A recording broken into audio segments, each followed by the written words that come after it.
I recently had a viewer request from Angel Island who asked me to make a video on my thoughts on a potential Final Fantasy VIII remake in the same format as Final Fantasy VII. I've thought a lot about what I would want to see from a remake for 8, especially after playing the 7 remakes, which has taken its place among my favorite games ever. So, I thought I would go over some things about Final Fantasy VIII and what I would want to see in it, my fears, my hopes, and my general opinion. Please let me know in the comments below what you would like to see in a remake of Final Fantasy VIII in the comments section. I have mixed feelings about them remaking 8. As my favorite game ever, it's hard to trust someone enough to keep the original aspects of the game while making large changes like they did with 7. The time would be the one thing that I would be the most concerned about, since I'm not really a huge fan of having to wait years between installments. I would personally rather wait 10 years for a complete version of the game than have to finish one part and wait upwards of 4 years for another part. But, because of the sheer size of the game, and especially if it was remade, I understand why it would be split into multiple parts. I wouldn't want the story to be altered in any way. I would want them to keep the original structure, practically mirroring the original game. One thing that the 7 remakes did that I would want to be in the 8 remake is the character bonding. I want those little extra moments where we see the characters bonding on the side, in between all the chaos going on around them. Imagine how hilarious it would be to have a few scenes with Zell and the library girl in fully remade glory. In doing the extra scenes, I would also love to have sections where we see every character's backstory and be able to play through each character's past in a more expanded way, allowing us to connect with these characters even more so than we did in the original. Especially with Laguna, Kairos, and Ward, or Laguna's backstory with Julia, it would be even more heartbreaking in full HD remake. I know that I, too, personally, would love to see a playable part with Renoa and Cypher as well, and I think Angel would too. Or the Ragnarok scene, or seeing the Balam vs. Galbadia battle, Squall breaking Renoa out of being entombed forever, the entire space section. So many amazing scenes could be recreated with the remake and even expanded on. Imagine fighting the T-Rex in the training center. Insane.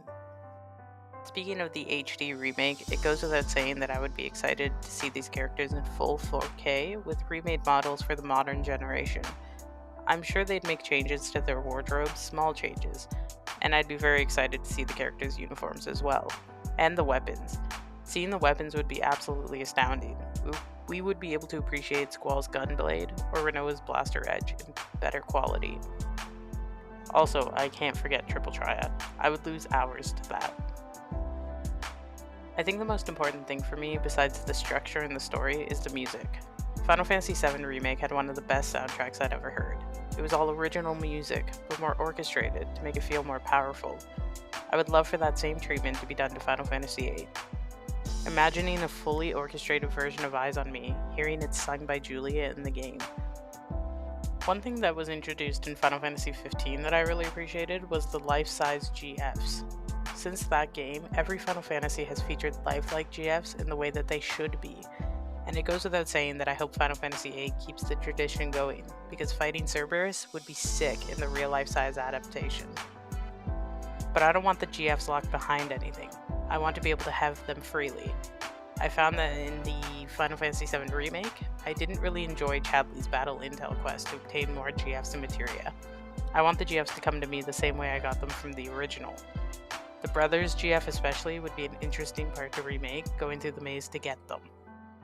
For this video, I had to get my friend, Bats, in on this, since we have a shared passion and love for Final Fantasy VIII. It's sort of been our game. I remember when I was visiting and she had stayed up all night just to get to Disc 3 for the Ragnarok scene so that we could watch it together, because she knew it was my favorite part.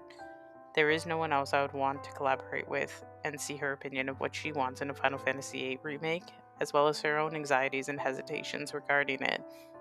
So now I will introduce That's Fine. When Bex initially asked me to collaborate, I was very excited and I jumped at the chance to do this. Unfortunately, it took me a long time to record my part. She wanted me to address 4 questions, and I've done that, though they're very broken, and I will do my best to outline those as I go. Anyway, so the questions were, 1. If a remake was made, what about the original would you want included? 2. What would you want removed? 3. If not removed, how could it be changed to work better? And 4. Do I even want a remake? Before I get into anything, I want to address what I know is going to be the elephant in the room for people who are not a fan of this game. Let me start by saying that FF8 is not responsible for your autistic compulsion to draw 99 of everything and complain about it after. Draw with pride or don't do it at all. No one is forcing you to.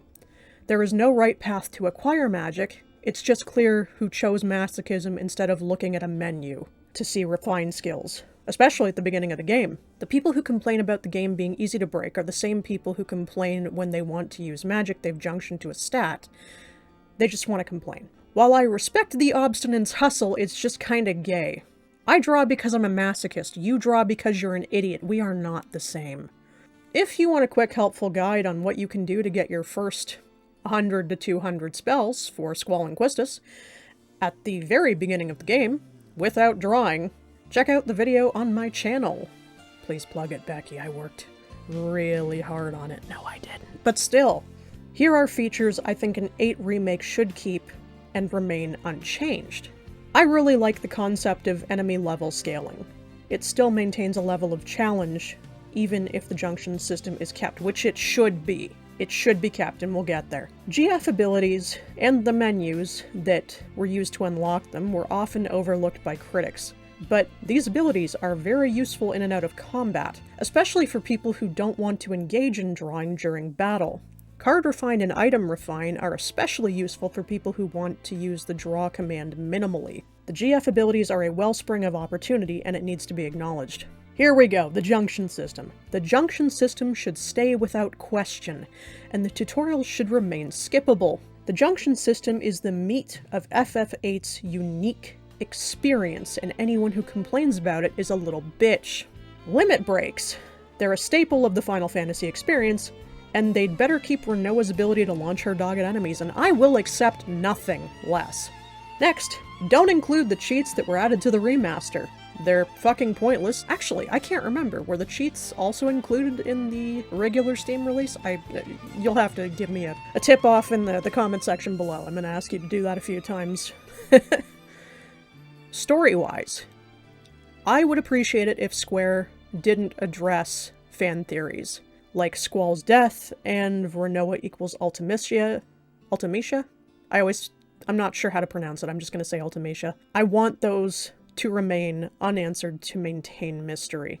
As cool as the Renoa is Ultimecia theory is, and I personally could believe it even though it's basically been confirmed that it's not true, I like to have that rattling around in my head. Squall and Renoa's development as characters and their relationship should be kept. I feel like that was very well fleshed out of all of the character development, and I will get back to that. So, moving on, we have potential improvements for gameplay and the player's overall experience of the story. Let me preface this by saying that I have nothing against active time battles. Real time just seems to be the natural progression of the franchise that everybody's embracing, and I don't see a downside. However, feel free to offer a counterpoint because I want to hear an argument if anyone has one against this. Draw points are useful, however, I have a suggestion. It would be really cool if individual draw points alternated magic based on the magic the player has in the party, or based on the story progression for those who are concerned with being overpowered. I suppose this could change by which disc the player would be on given at any point in the story, not that, Steam releases or anything else would have discs. That could just be a way they could guide it and break it up. Let's talk Triple Triad. They could consider online functionality for Triple Triad with lobbies, custom rule sets, and competitive play. Players could win very special rewards. I know that a lot of players would froth at the mouth for a date with Quistis. In fact, this would be one instance in which I'd embrace filler interactions between characters, or exposition in general. They wouldn't detract from the story because players could optionally interact with them. Please remove or improve Squall's mech fight sequence during the Galbadian invasion of Garden. It's tedious, and even though the FF7 remake has QTEs, I'd rather see them go the way of the T-Rexor.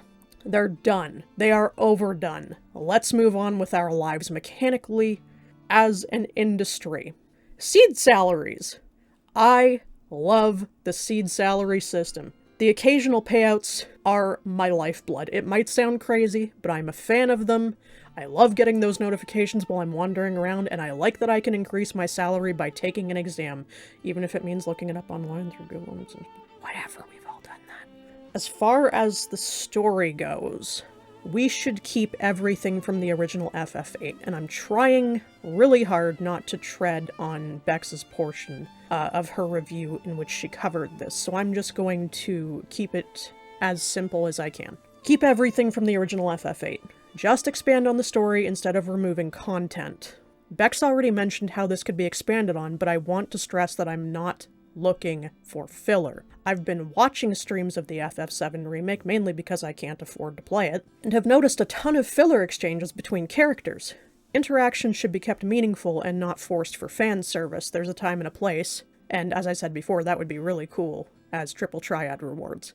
Additionally, avoid relying solely on flashbacks to tell the story, particularly Laguna's. Maybe there could be a post-game story elaborating on Laguna's story. No DLC or expensive sequels, please. Do not do the 3 separate installments with each one having a single full-game price tag. I would rather wait for a full release than accept anti-consumerism.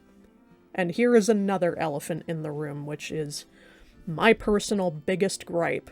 We need a better explanation for the Guardian Force-induced memory loss. I'm not asking. It's the biggest plot hole in my opinion. That's right! This is where I draw the line. Not at time compression, not at the time loop, not even at Squall getting his torso pierced by an icicle that was 7 inches in diameter. I draw the line at the explanation of the main cast's amnesia. There is one thing Square needs to explain, even if it's only expanding on the idea of why GFs cause memory loss. It needs to happen. The biggest issue, for me, is that Irvin's throwaway line in the basketball court needs serious addressing. It really is a throwaway line that explains absolutely nothing. It's only a few sentences, and here's why I hate it. The entirety of Garden's plan from the beginning was contingent on the present-day crew not remembering who Idia was. So it's retarded to have a character excuse that away with one line and to have everybody nod in agreement. The relationship between Sid and Idia should be expanded on. I understand why it comes out of nowhere, but everything following the reveal is lacking in weight and explanation. It's almost swept under the rug, emotionally, and that's just... But when you consider the core of the FF8 experience, which is very much emotional weight, it just doesn't sit right. Next. Less Adele, more Ultimecia. Adele is an important part of the story, but Ultimecia needs more time to breathe as a visible force. We only see her a few times until the end of the game. Maybe it's just me, but I'm substantially less threatened by a presence lacking in regular physical manifestation. I know she possesses other characters, but it's not the same thing. Even if she only appears in the flesh a couple of times, I'll be content. I'll consider this one of my lesser gripes. And again, back to fleshing out party members. I don't want to tread on Bex's explanation, so I've tried to give my own critique of this. The FF8 remake should flesh out party members. They all have their own personalities, but we only see glimpses of them being more than one-dimensional. Selphie, Zell, and Quistis need some development. Unlike Tifa and Aerith's remake in the relationship, I think it would be smart to better highlight Quistis' feelings towards Rinoa. There is this rivalry that is unspoken until a certain point. They allude to it when all of the characters go to Galbadia for the first time, but there really isn't this sense of competition, and maybe that's just because everybody knows what the logo looks like for the game. We know who Squall ends up with. But that's not really an excuse to deny us the inciting reasons for that tension. Moving on. What do we know about Selphie? She went to Trabia, she's clumsy, and she likes trains. Zell? He's a loudmouth who's easy to upset, and he really likes hot dogs. Irvin is a philanderer with a heart of gold. He's the one who gets the most character development of the four. We saw a serious glimpse into his character when he lost his nerve in the face of almost single-handedly changing the course of history during his attempt to assassinate Dia. I was going to add that he came back to break his friends out of prison, but that's because Selphie bullied him, so whatever. And finally, do I want a remake? I'm open to one, but I'd rather see Square give more of a damn about the remaster. Machinda shouldn't have had to do all of the work that Square should have done with textures and optimization. Square has hundreds of competent artists at their disposal. There's no excuse for how crappy the game looks, and it's only highlighted by the upgraded character models to compare them to. They stick out like sore thumbs, and it's just grotesque. Overall, a remake isn't necessary. And personally, I doubt that Square will make one because FF8 wasn't received as well in the West. If they're going to do it, they need to do it justice. Considering the diminishing returns on newer Final Fantasy titles, I think it's unlikely they'll bother to remake 8, and instead focus on remakes of nearly every other game in the franchise before they even consider working on 8. Anyway, thanks for listening to me ramble, and back to Bex, I suppose. Oh yeah, and please check out my draw video. Hopefully Beck will link it in the description. Have a good day! Yeah! I just wanted to give a quick shout out to Bats for really taking the time to give her thoughts on a Final Fantasy VIII remake and also to collaborate with me. And please do check out her channel. She's a great streamer and she puts a lot of effort into everything that she does. And she's one of my closest friends. So please show her some support. She's a fellow RPG lover as well, and she loves Final Fantasy VIII. As you can see in this video, she put a lot of thought into this. So thank you, Bats, for joining us. And guys, thank you again for listening. And I really hope that you enjoyed the video. And yeah, I will see you guys in 2 weeks, because as of right now, I will be on vacation in Japan. So keep an eye on my channel for updates. And yeah, have a good time, everyone. Bye.